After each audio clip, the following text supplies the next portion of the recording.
Okay, Greg, so I finally managed to read the article you mentioned, the one about the study on gender in physics, about the study of college students done by Akira Miyake and his team.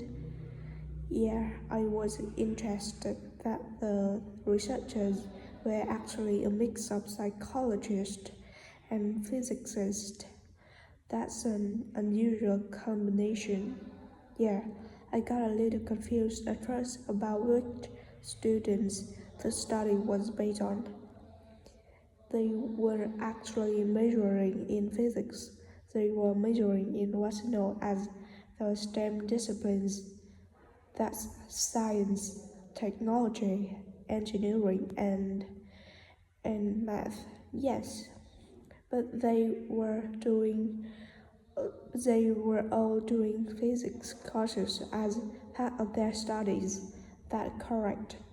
So, as I understood it, Miyake and co started from the fact that women are underrepresented in introductory physics courses at college, and also that on average, the women who do enroll in these courses perform more poorly than the men. No one really knows why this is that case. Yeah, but what what the researchers wanted to find out was basically what could do about the relatively low level of the women's results. But in order to find a solution, they needed to find out more about the nature of the problem. Right, now let's see if I can remember. It was that in the physics class, the female students thought the male students that all assumed that women weren't any good at physics. Was that it? And they thought that the men expected them to get poor results in their test. That's what the women thought, and that made them nervous, so they did get poor results, but actually they were wrong. No one was making any assumptions about the female student at all.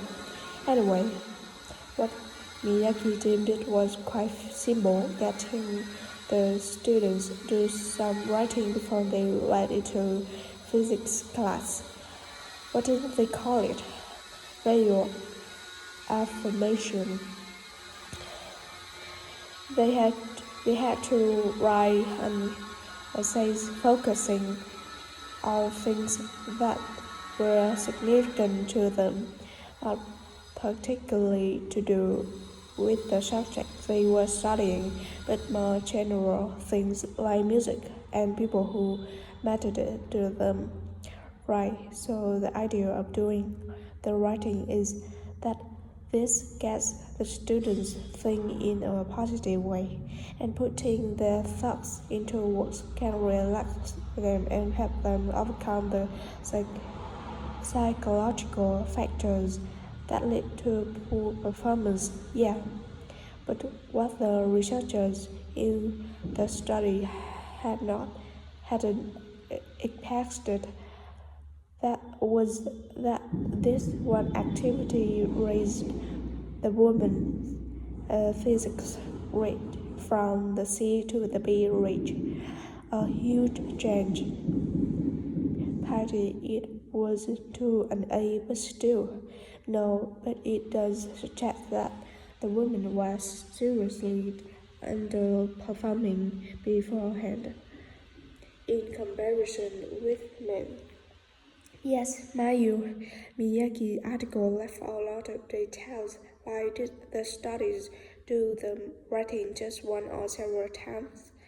And had they been told why they were doing the writing that may have affected the results? You mean if they know the researchers thought it might help them to improve, then they would just try to fulfill the expectation exactly. So anyway, I thought for our project we could do a similar study, but investigate whether if it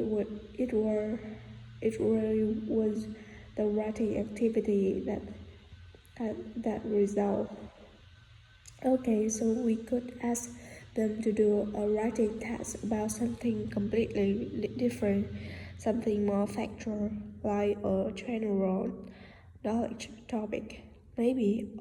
Or we could have the students doing the writing test and have doing something else, like an oral test, or even have doing the same writing test as in the original research, and have do a factual writing test. Then we will see if it really is the topic that makes the difference. Something else that is good. So at our meeting with the supervisor on Monday, we can tell him we have decided on our project. We should have our answers ready by then. I suppose we need to read the original study, the articles, just a summary, and there was another article I read by Smolinski. It was about her research on how women and men perform in mixed team in class compared with single-sex teams, and on their own, let me guess, the women were better at teamwork. That's what I expected, but actually the men and the women got the same results, whether they were doing in teams or on their own. But I guess it's not that relevant to us. That worries me anyway, is how we're going to get everything done in the time. We'll be okay now. We know that what we're doing, so I'm not clear how we assess whether the students in our experiment actually make any progress or not. No, they may need some advice on that.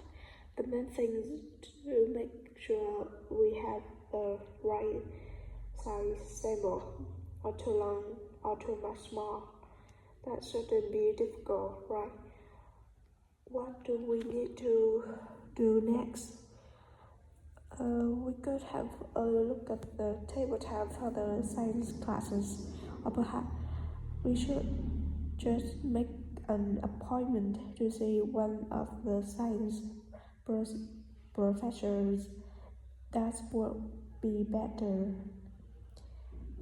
Great, and we could even get to observe one of the classes. What for?